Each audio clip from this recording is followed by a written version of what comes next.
Imagine it's second grade. You just reached home from school and you rush to the television to watch your favorite cartoon. Without a worry in the world, you escape to an exciting world of new adventures. I rarely feel that feeling now. I can't recall the last time I felt like that. And that's just how it works, I guess, growing up. Sometimes a show, a movie, or a song provide us that escape. But in my experience, the more you grow up, the rarer that feeling gets. And that's why we need good art. It's to give us an escape and a hope of a colorful world in the black and white of monotony.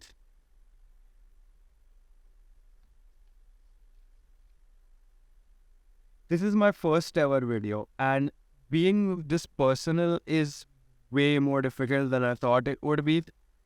In the background, you can see me vibing, just sketching. I'm not really trying to make anything fun or as such.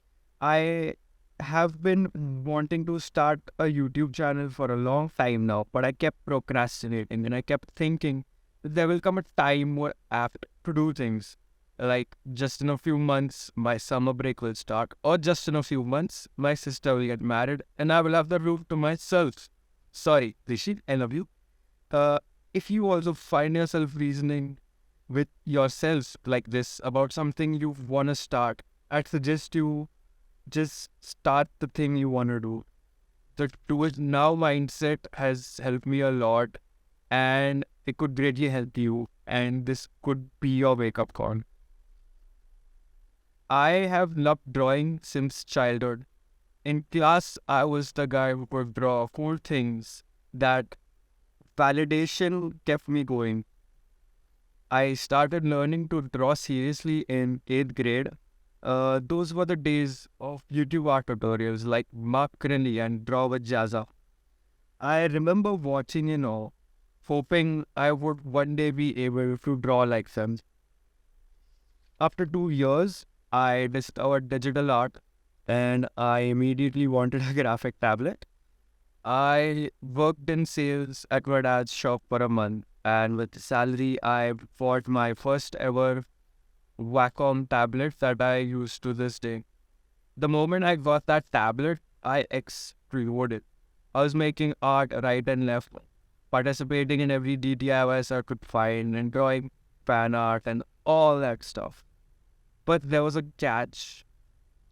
In the social media chase, I started chasing validation and I forgot about learning.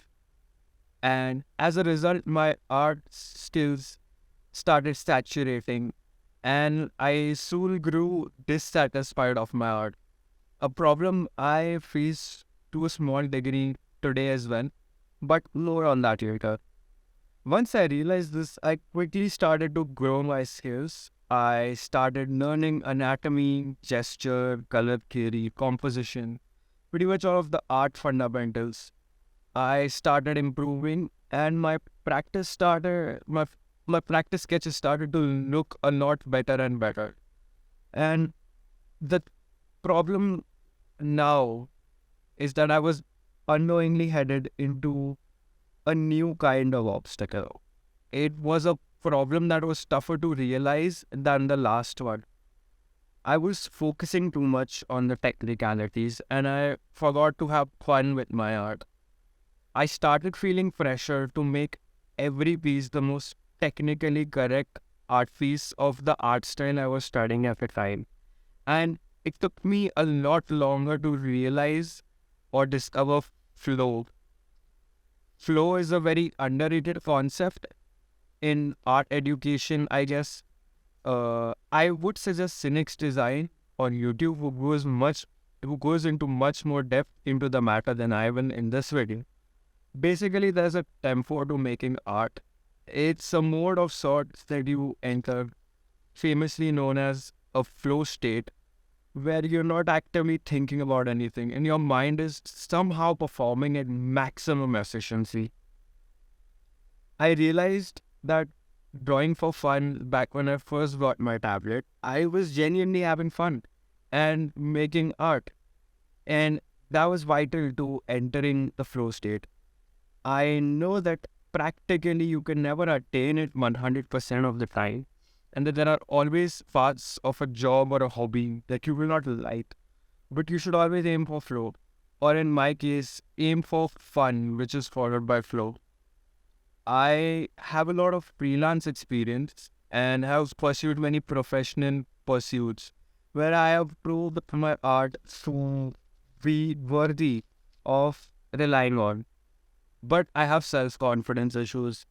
I rarely like what I draw, and I don't think I ever will. It's something that I try to make peace with, but sometimes that feeling is intense. In my experience, the best way to deal with it is just to trust the process. Every time I make art, I tell myself that it will look good when finished. Many a times, this actually works, and you only require it to work once because then the next time you say it, it keeps you motivated that yes, there is a chance that it will look good when finished. And instead of falling into a pit of like despair and self-loathing, you get the job done. I have started this channel in hopes of reviving that dwindling fun in art, to learn, to teach, and grow as an artist, as well as a person. So you can expect all kinds of content on my YouTube channel. Stuff like tutorials, concept art, speed draws, general discussions, character designs, game design, etc. I am also working on an indie game on the side, and you can definitely expect content regarding the game.